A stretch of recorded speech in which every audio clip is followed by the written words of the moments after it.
नमस्कार। आदरणीय राष्ट्रपति जी, मंत्रिमंडल के मेरे सहयोगी रमेश पोखरियाल जी, संजय धोत्रे जी, इस सम्मेलन में भाग ले रहे सभी माननीय राज्यपाल, उपराज्यपाल से राज्यों के शिक्षा मंत्री, राष्ट्रीय शिक्षा नीति को आकार देने में मुख्य भूमिका निभाने वाले डॉक्टर कस्तूरीरंगन जी और उनकी टीम, अलग अलग विश्वविद्यालय के कुलपति, शिक्षाविद, देवियों और सज्जनों, सर्वप्रथम मैं माननीय राष्ट्रपति जी का आभार व्यक्त करता हूं। राष्ट्रीय शिक्षा नीति के संदर्भ में ये आयोजन बहुत ही प्रासंगिक है, बहुत महत्वपूर्ण है। शिक्षा जगत का सैकड़ों वर्षों का अनुभव एक साथ यहां एकत्रित है। मैं सभी का स्वागत करता हूं, अभिनंदन करता हूं। मान्यवर, देश की एस्पिरेशंस को पूरा करने का बहुत महत्वपूर्ण माध्यम शिक्षा नीति और शिक्षा व्यवस्था होती है। शिक्षा व्यवस्था की जिम्मेदारी से केंद्र सरकार, राज्य सरकार, स्थानीय निकाय सभी जुड़े होते हैं। लेकिन ये भी सही है कि शिक्षा नीति में सरकार, उसका दखल, उसका प्रभाव कम से कम होना चाहिए।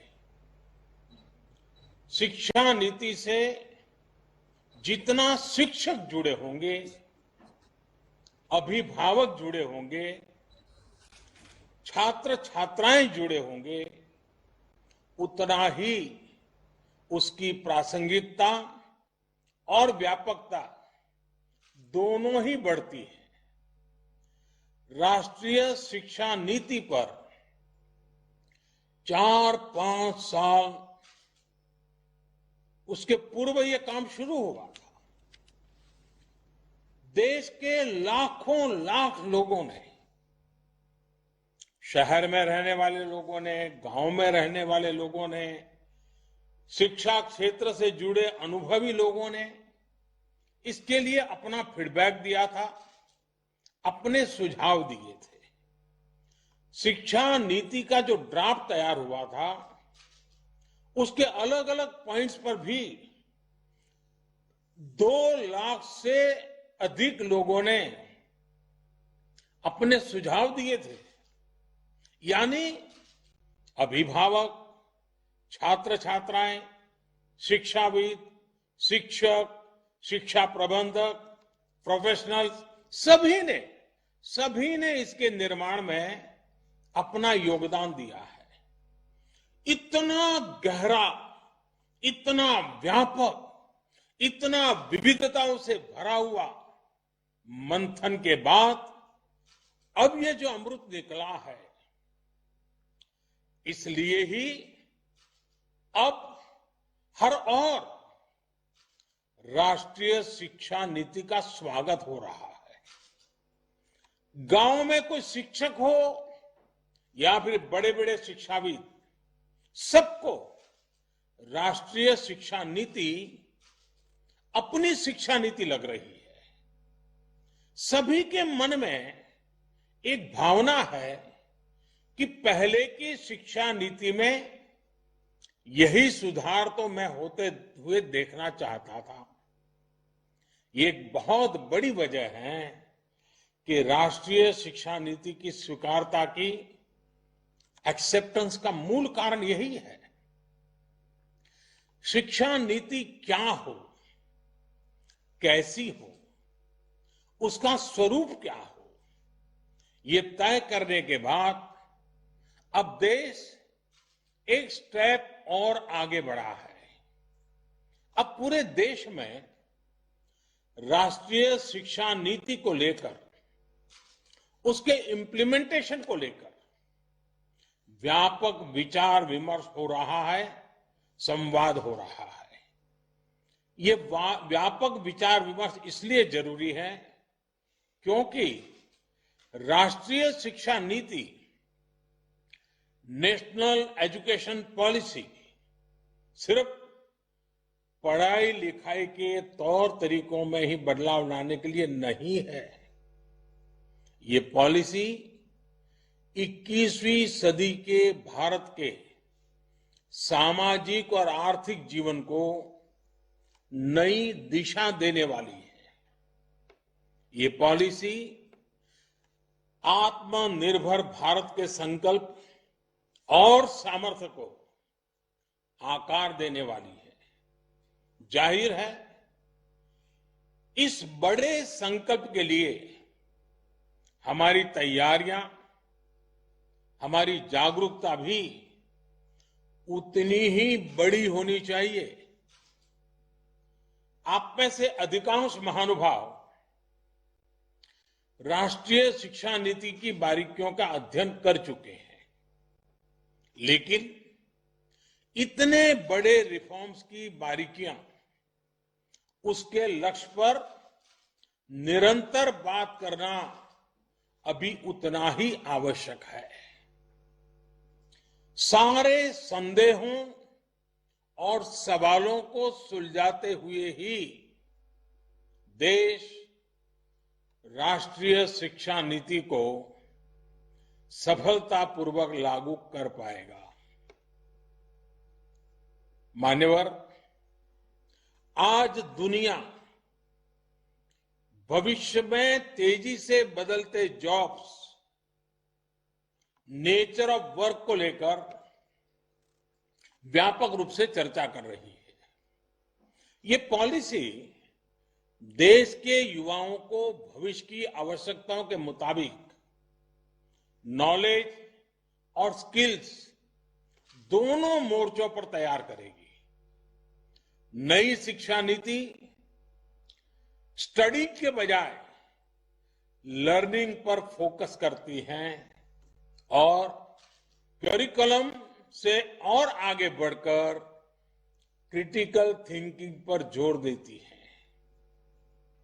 इस पॉलिसी में प्रोसेस से ज्यादा पैशन,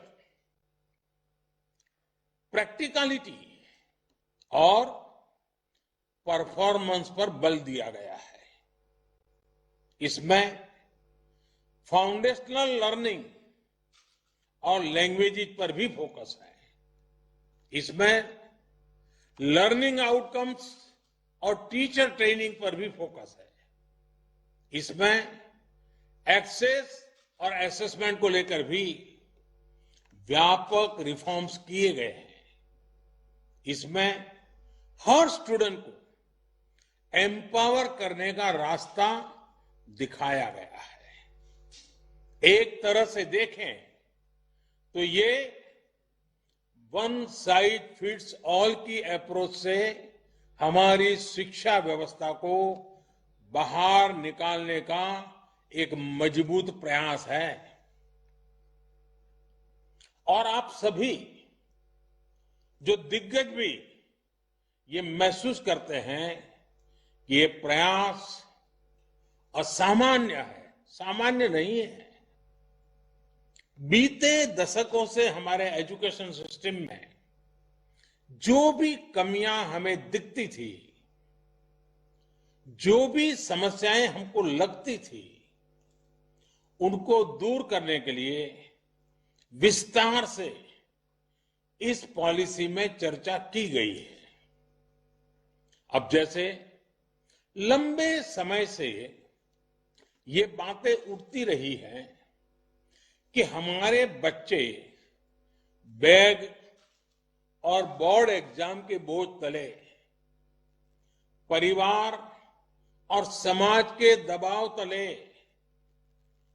दिनों दिन दबे जा रहे हैं। इस पॉलिसी में इस समस्या को प्रभावी तरीके से एड्रेस किया गया है। हमारे यहां तो कहा भी जाता है कि सा विद्याया विमुक्तये, यानी नॉलेज वही है जो हमारे माइंड को लिबरेट करें। जब फाउंडेशनल स्टेज पर ही बच्चों को उनके कल्चर, भाषा, परंपरा से जोड़ा जाएगा तो शिक्षा अपने आप ही प्रभावी होगी, सहज होगी और बाल मन उससे खुद को जुड़ा हुआ पाएगा। नेशनल एजुकेशन पॉलिसी में हमारे सही मायने में बिना दबाव के, बिना अभाव के और बिना प्रभाव के सीखने के लोकतांत्रिक मूल्यों को हमारी शिक्षा व्यवस्था का हिस्सा बनाया गया है। जैसे स्ट्रीम्स को लेकर जो बच्चों पर दबाव रहता था, वो अब हटा दिया गया है। अब हमारे युवा अपने इंटरेस्ट, अपने एप्टीट्यूड के हिसाब से पढ़ाई कर सकेंगे। वरना पहले होता यह था कि दबाव के कारण विद्यार्थी अपनी क्षमता के बाहर की कोई और ही स्ट्रीम चुन लेते थे और जब तक उनको रियलाइज होता था तब तक बहुत देर हो जाती थी। परिणाम यह होता था कि या तो विद्यार्थी थक हार कर ड्रॉप कर लेता था या फिर जैसे तैसे अपना गुजारा कर लेता था, समय बिताता था। इससे किस प्रकार की समस्याएं हमारे देश में पैदा होती रही हैं, ये कितनी समस्याओं की जड़ है, मैं समझता हूं मुझसे ज्यादा आप लोग जानते हैं, भली बात जानते हैं। राष्ट्रीय शिक्षा नीति में ऐसी समस्याओं का समाधान तो है ही। एकेडमिक बैंक ऑफ क्रेडिट से भी छात्रों को बहुत लाभ होगा। मान्यवर, आत्मनिर्भर भारत बनाने के लिए युवाओं का स्किलफुल होना बहुत ही जरूरी है। छोटी उम्र से ही वोकेशनल एक्सपोजर मिलने से हमारा यूथ भविष्य के लिए बेहतर तरीके से तैयार होगा। प्रैक्टिकल लर्निंग से हमारे युवा साथियों की एम्प्लॉयबिलिटी देश में तो बढ़ेगी ही, ग्लोबल जॉब मार्केट में भी हमारी हिस्सेदारी ज्यादा होगी। हमारे यहां कहा गया है, आनो भद्राः क्रतवो यंतु विश्वतः, यानी अच्छे विचार जिस दिशा से भी आए उनको ग्रहण करना चाहिए। भारत तो प्राचीन काल से नॉलेज का एक ग्लोबल सेंटर रहा है। 21वीं सदी में भी भारत को हम एक नॉलेज इकोनॉमी बनाने के लिए प्रयासरत है। नई शिक्षा नीति इस संकल्प को सिद्ध करने की दिशा में बड़ा कदम है।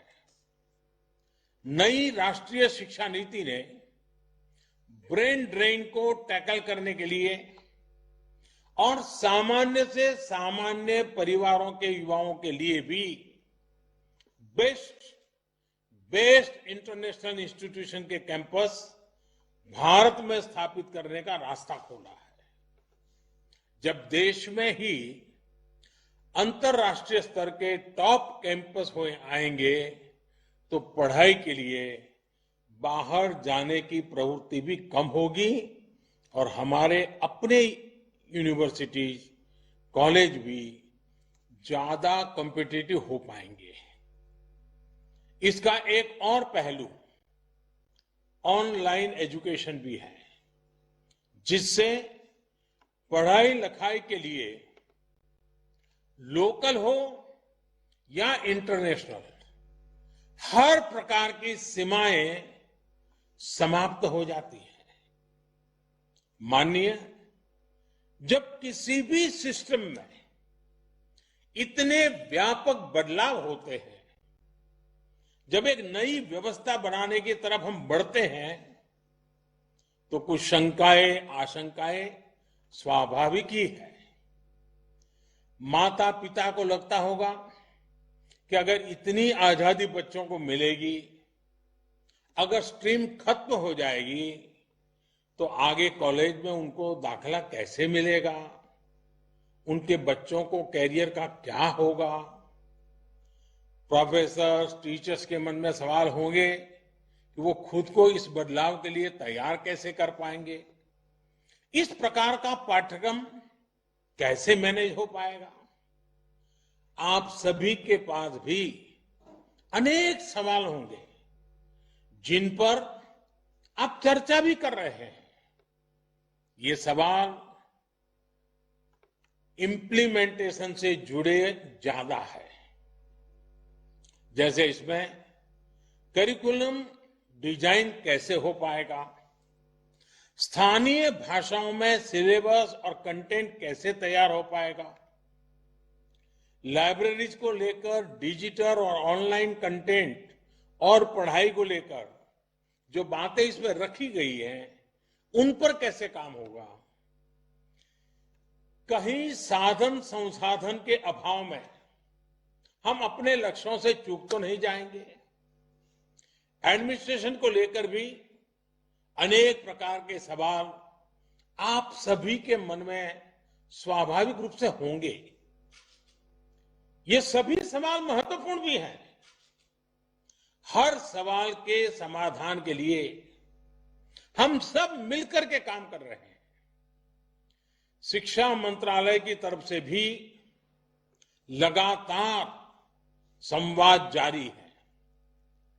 राज्यों में भी हर स्टेक होल्डर की पूरी बात, हर राय को, फीडबैक को खुले मन से सुना जा रहा है। आखिर हम सभी को मिलकर ही तो तमाम शंकाओं और आशंकाओं का समाधान करना है। जिस प्रकार की फ्लेक्सिबिलिटी का विजन लेकर के ये पॉलिसी आई है, उसी प्रकार मैक्सिमम फ्लेक्सिबिलिटी हम सभी को भी इम्प्लीमेंटेशन को लेकर भी दिखानी होगी। ये शिक्षा नीति सरकार की शिक्षा नीति नहीं है, ये देश की शिक्षा नीति है। जैसे विदेश नीति किसी सरकार की नहीं, देश की विदेश नीति होती है। रक्षा नीति किसी सरकार की नहीं, देश की रक्षा नीति होती है। वैसे ही शिक्षा नीति भी कौन सरकार है, किसकी सरकार है, कौन बैठा है, कौन नहीं बैठा है, उसके आधार पर नहीं चलती है। शिक्षा नीति देश की ही नीति होती है। और इसीलिए 30 साल के बाद, बीच में कई सरकारें आई, 30 साल के बाद आ रहा है, क्योंकि ये सरकारों के बंधनों में बंधी हुई नहीं है, ये देश के एस्पिरेशन से जुड़ी हुई है। माननीय राष्ट्रीय शिक्षा नीति में तेजी से बदलते हुए समय को देखते हुए, भविष्य को ध्यान में रखते हुए व्यापक प्रावधान किए गए हैं। जैसे जैसे टेक्नोलॉजी का विस्तार गांव गांव तक हो रहा है, देश के गरीब से गरीब को, हर वंचित पिछड़े आदिवासी तक आधुनिक टेक्नोलॉजी पहुंचती जा रही है। वैसे वैसे इंफॉर्मेशन और नॉलेज तक का एक्सेस भी बढ़ रहा है।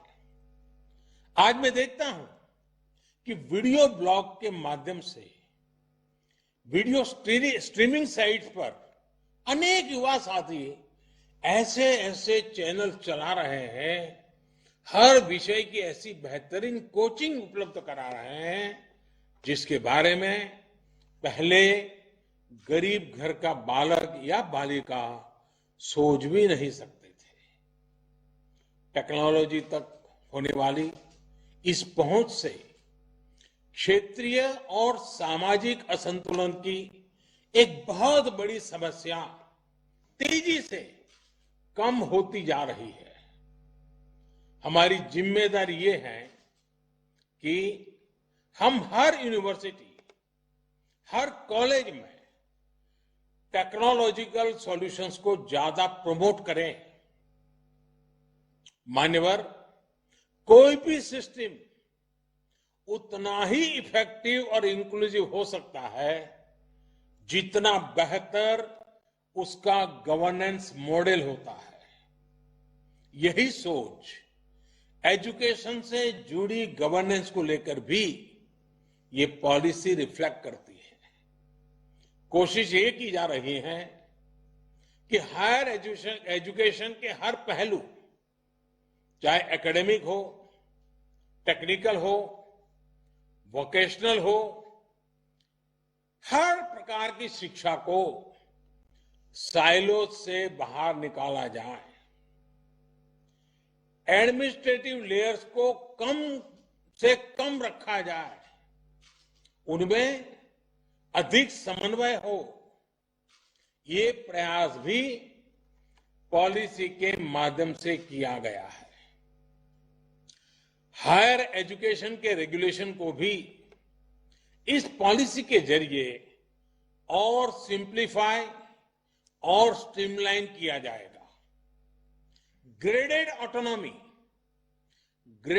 ऑटोनॉमी के कंसेप्ट के पीछे भी कोशिश यही है कि हर कॉलेज, हर यूनिवर्सिटी के बीच हेल्दी कंपटीशन को एनकरेज किया जाए और जो संस्थान बेहतर परफॉर्म करते हैं उनको रिवॉर्ड किया जाए।